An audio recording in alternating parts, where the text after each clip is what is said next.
جو مختلف مقدمات میں 2 سال سے جیل میں ہیں، ایک طرف ان کو مقدمات میں سزائیں سنائی جا رہی ہیں، وہیں پہ ابھی تک سپریم کورٹ کی بات نہیں کہہ رہا کہ دہشت گردی عدالت سے ہائی کورٹ سے سپریم کورٹ کو ضمانتیں پہنچ گئی ہوں گی، 2 سال جو گزر گئے ہیں، نہیں ان کی ضمانتیں آج بھی دہشت گردی عدالت میں ہیں۔ 4 اگست کو ان کی 2 ضمانت کی درخواستوں پہ 4 اگست کو فیصلہ محفوظ کر لیا گیا، 4 اگست کو سنایا جائے گا۔ راحت بیکری کے باہر جلاؤ گھراؤ کا یہ مقدمہ ہے، اس میں کہا یہ جا رہا ہے کہ 4 اگست کو ہی مین ٹرائل کا فیصلہ ہوگا اور 4 اگست کو ضمانت کا۔ جب آپ نے ان کو 10 سال سزا دے دی، اب کس چیز کی ضمانت؟ آپ دے بھی دیں گے تو کیا ہوگا؟ اور وہ بھی نہیں دی جا رہی، بجائے اس کے نا کہ دے دی جاتی، وہ بھی ابھی تک نہیں ہوئی، اور عدالت نے 4 اگست کے لیے فیصلہ محفوظ کیا ہے ڈاکٹر یاسمین راشد کی 2 ضمانت کی درخواستوں پر، اور یہ لمبے عرصہ سے چونکہ زیر التوا تھیں ضمانت کی درخواستیں، تو عدالت نے فیصلہ محفوظ کرتے ہوئے 4 اگست کو سنایا جائے گا۔ ساتھ پاکستان تحریک انصاف کہتی ہے کہ 4 اگست کو انہی مقدمات میں ٹرائل کا بھی فیصلہ آنے کا امکان ہے۔ یہ ساری صورتحال ہے۔ وہیں پہ سلمان اکرم راجہ صاحب کی جانب سے جو آج اہم گفتگو کی گئی ہے موجودہ حالات سے متعلق، اور عمران خان کی جو کال ہے 5 اگست کی کال، اس سے متعلق وہ انتہائی اہم ہے۔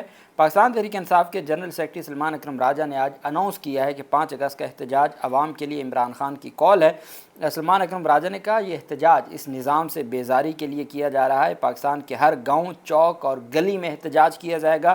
آرٹیکل 15، 17 اور 19 کے تحت پرامن احتجاج کرنا ہر شہری کا حق ہے۔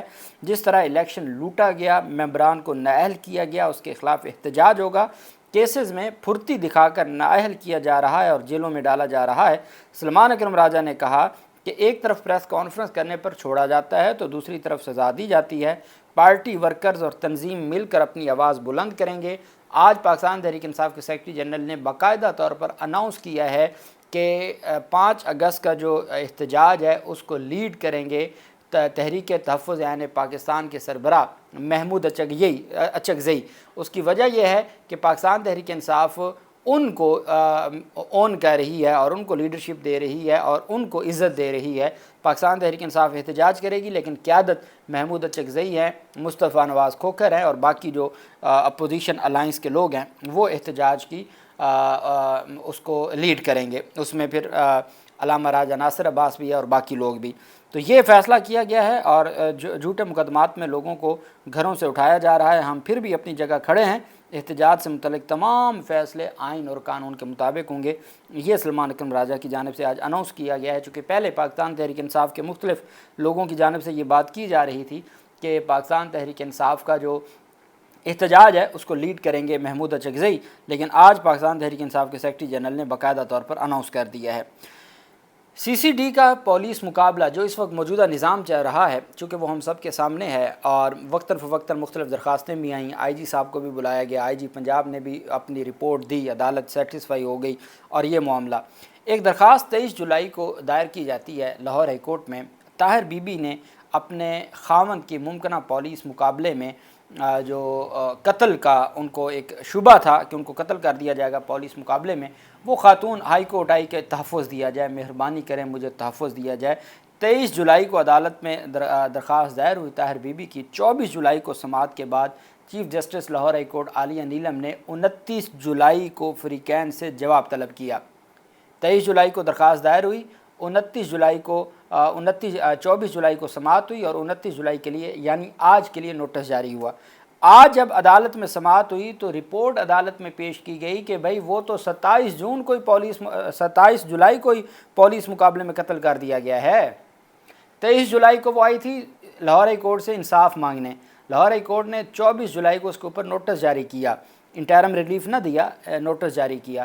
نوٹس جاری ہونے کے بعد 27 جولائی کو پولیس مقابلے میں وہ قتل ہو گیا۔ آج عدالت میں سماعت ہوئی تو آج عدالت کو جب بتایا گیا جی کہ وہ تو CCD نے رپورٹ جمع کروائی کہ 27 جولائی کو تنویر پولیس مقابلے میں مارا گیا۔ وکلا نے بتایا کہ تنویر کو مقدمہ سے ڈسچارج کرنے کے بعد تنویر کو ایک مقدمہ میں گرفتار کیا گیا، اس مقدمہ سے وہ ڈسچارج ہوئے، جیل سے رہائی کے بعد ان کو ایک اور مقدمے میں گرفتار کیا گیا۔ سرکاری وکلا نے کہا کہ رہائی کے بعد ایک اور مقدمہ میں تنویر کو گرفتار کیا گیا۔ چیف جسٹس نے کہا جب وہ گرفتار تھا تو اس وقت پولیس نے نئے مقدمے میں گرفتاری کیوں نہ ڈالی کہ آپ پہلے انتظار کرتے رہے، جو PTI کے ساتھ ہوا، جو عمران خان کے ساتھ ہوا، 7 ماہ کے بعد 9 مئی کے مقدمات میں گرفتاری ڈالی گئی۔ تو لاہور ہائی کورٹ نے کہا کہ آپ نے جب وہ بندہ پہلے ہی گرفتار تھا، آپ نے اس کی گرفتاری نہیں ڈالی، وہ اس مقدمے سے ڈسچارج ہو گیا، وہ جیل سے رہا ہوا، رہائی کے بعد آپ نے اس کو دوسرے مقدمے میں گرفتار کیا، کیوں آپ نے گرفتار کیا؟ چیف جسٹس نے کہا جب تنویر کو پولیس مقابلے میں مارا گیا اس وقت موقع پر کون کون سے پولیس افسر موجود تھے؟ چیف جسٹس نے کہا ڈیڈ باڈی کہاں پر ہے؟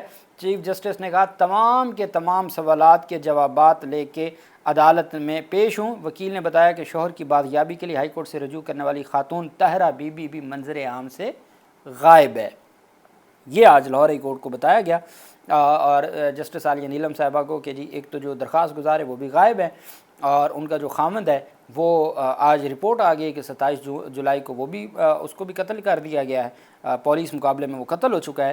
تو لاہور ہائی کورٹ نے 3 سوالات اٹھائے ہیں۔ پہلی بات تو یہ ہے کہ جب بندہ پہلے ہی آپ کے پاس گرفتار تھا تو آپ نے دوسرے مقدمے میں اس وقت گرفتاری کیوں نہیں ڈالی تھی؟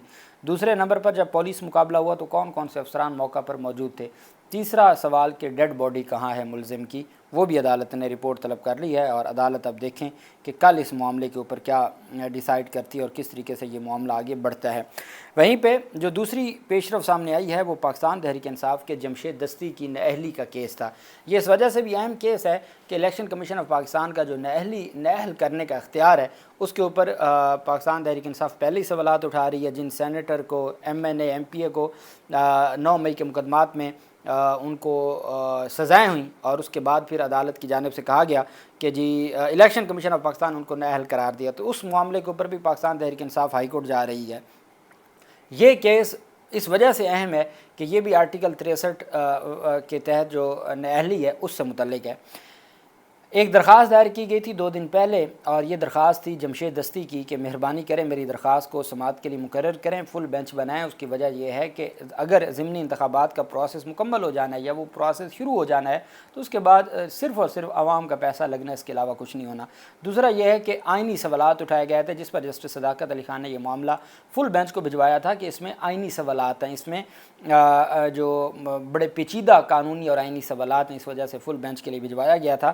جمشید دستی کی جلد سماعت اور فل بینچ کی تقرری کی درخواست منظور کرتے ہوئے چیف جسٹس عالیہ نیلم صاحبہ نے 3 رکنی بینچ بنا دیا ہے۔ Chief justice Lahore high court کی سربراہی میں 3 رکنی بینچ کل 30 جولائی کو سماعت کرنے جا رہا ہے۔ جسٹس خالد اسحاق اور جسٹس حسن نواز مخدوم یہ دونوں ایڈیشنل ججز ہیں جو ابھی حال ہی میں جو اپوائنٹ ہوئے ہیں، لیکن آئینی معاملات کے حوالے سے ان کو ایک عبور حاصل ہے۔ خالد اسحاق صاحب اسپیشلی اور پھر جسٹس حسن نواز جو مخدوم ہیں وہ اس بینچ کا حصہ ہیں، اور ہمارے جو خالد اسحاق صاحب تو حال ہی میں اپوائنٹمنٹ سے پہلے وہ ایڈوکیٹ جنرل پنجاب بھی رہے ہیں۔ تو یہ 3 رکنی بینچ ہے جو کل سماعت کرنے جا رہا ہے، فل بینچ ہے، اور یہ وہ معاملات اگر کل سٹے آرڈر ہو گیا الیکشن کمیشن کے اس پر اور ضمنی انتخابات سے روک دیا گیا تو اس کے بعد پھر معاملہ بڑا دلچسپ ہو جائے گا۔ کل لاہور ہائی کورٹ میں یہ سماعت ہے فل بینچ میں۔ اللہ پاک پاکستان کا حامی و ناصر ہو۔ بہت شکریہ، اللہ حافظ، پاکستان زندہ باد۔